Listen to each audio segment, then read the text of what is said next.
Now let's see. By the way, the tree guy, like I mentioned, is called the bark troll, and no, and it's a character from the first movie that from the actual novel that never appeared in the first two movies.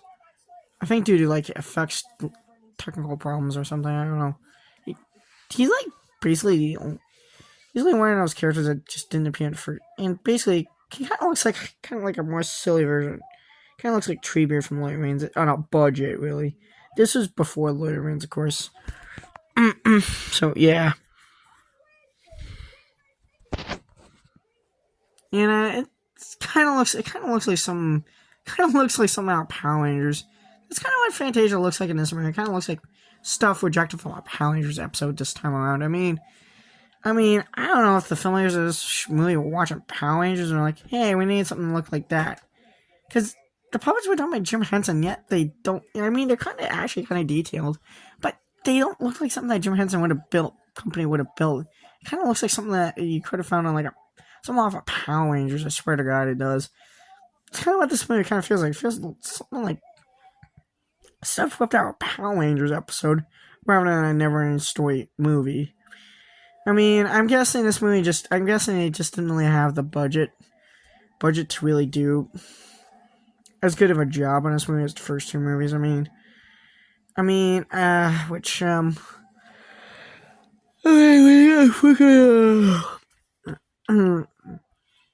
you got effing, when you got freaking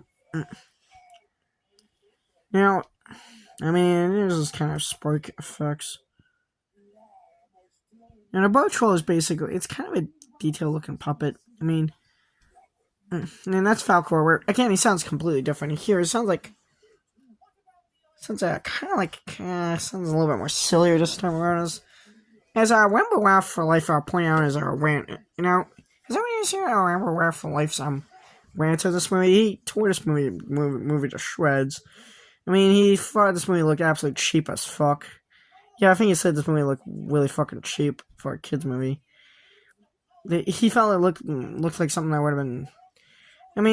I've seen in his rant, he absolutely just kind of mocked it, kind of ridiculed this movie for what it is to Falco. Where basically Falco is just a joke in this movie. Basically, he's basically just kind of a whiny comic relief character.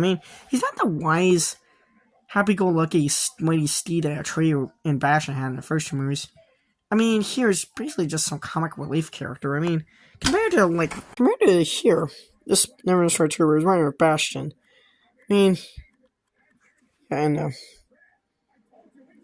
to that, this is